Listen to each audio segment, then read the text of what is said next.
If you are coming for allergy-friendly recipes, Herbenstyle is for you. If you're looking for vegan recipes, Herbenstyle is for you. If you're looking for carnivorous recipes, Herbenstyle is for you. Welcome back to Herbenstyle, a dichotomy of inspiration from cupboard to closet. Today we are doing our very first chat and chew.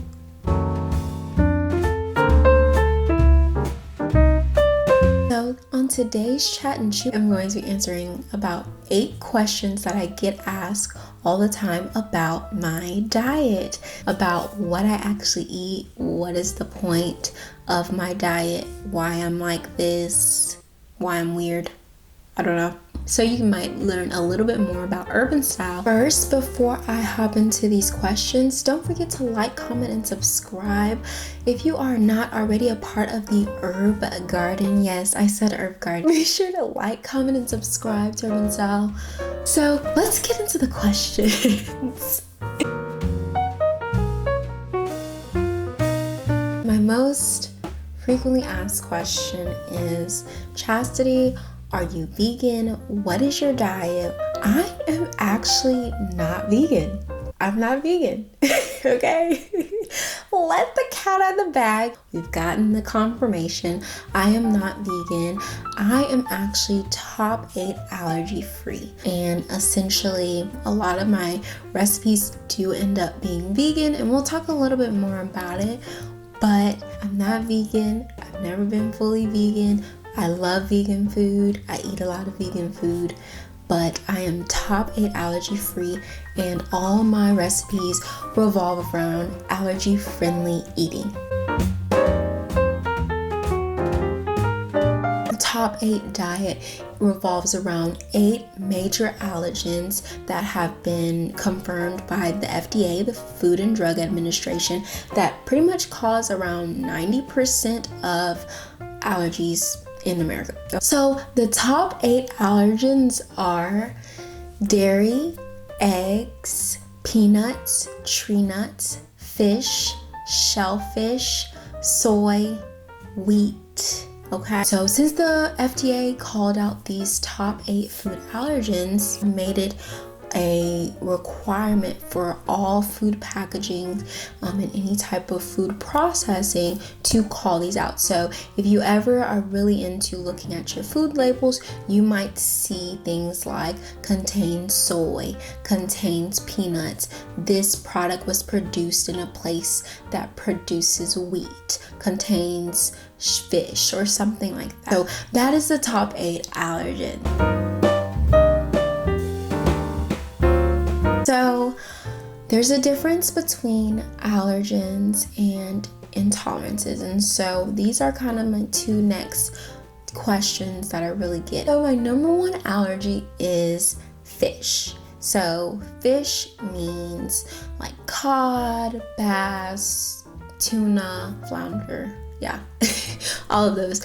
So intolerances, those aren't major reactions, but it just doesn't necessarily digest well in my body, okay? And so those intolerances are, for me personally, are dairy, peanuts, tree nuts, and tree nuts are like almonds, cashews, walnuts, any of those other nuts outside of peanuts. Of course, fish is still considered intolerant, even though I am actually allergic. And then soy and wheat. Okay, so about 6 of those out of the 8 I am intolerant or allergic to. To call out one intolerance that isn't a part of the top 8, however, is one of my intolerances, and that is corn. So my body doesn't really break down corn, and there's corn in a lot of things: corn syrup, corn starch, corn, cornbread, okay?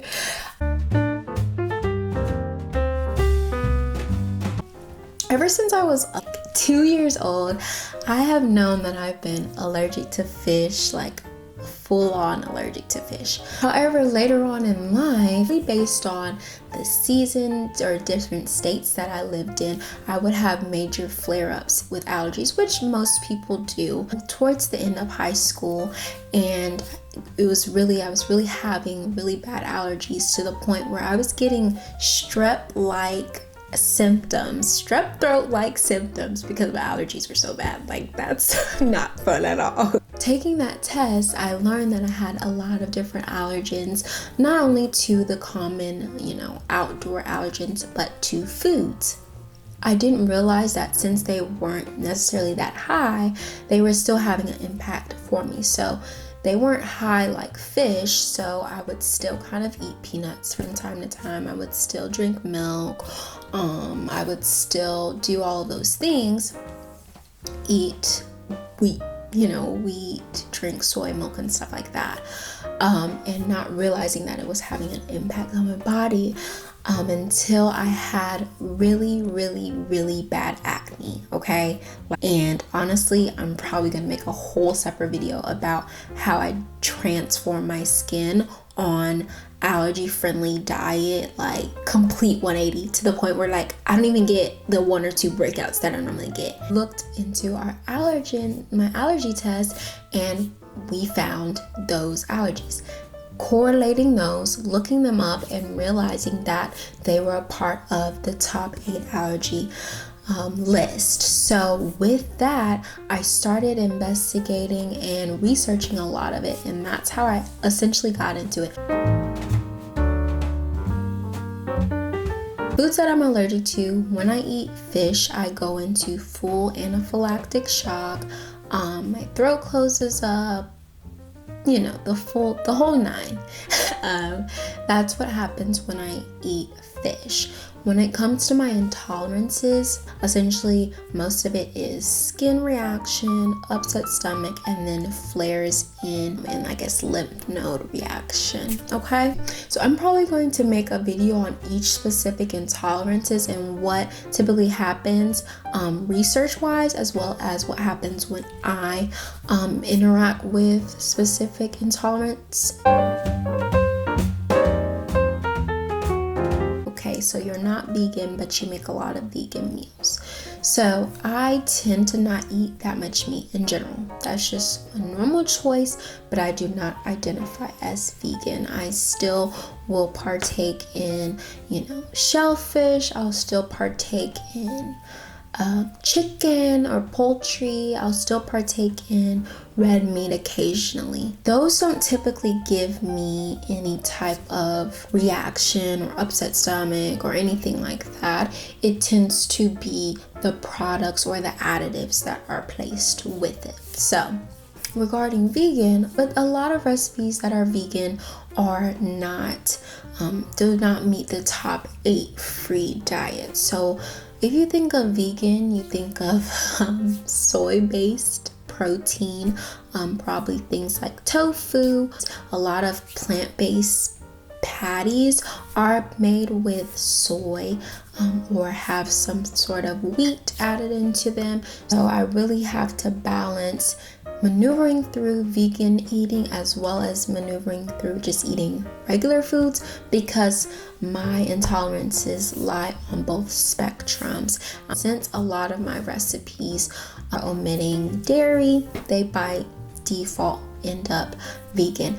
However, I do call out what criterion each of my recipes are. So if I know I'm adding meat to a recipe, I will identify them as either top 8 free or allergy friendly or gluten free, or I will say dairy free, or I will say vegan. So I'm really intentional about how I'm calling out my recipes, because I don't want to mislead or confuse anyone. Hope you all got a little bit of something about me being an adult living a top 8 allergy-free life. You all may have heard of allergy-free more in the pediatric arena, when in early childhood development, and seeing when children are allergic to certain foods and things like that, and introducing certain foods.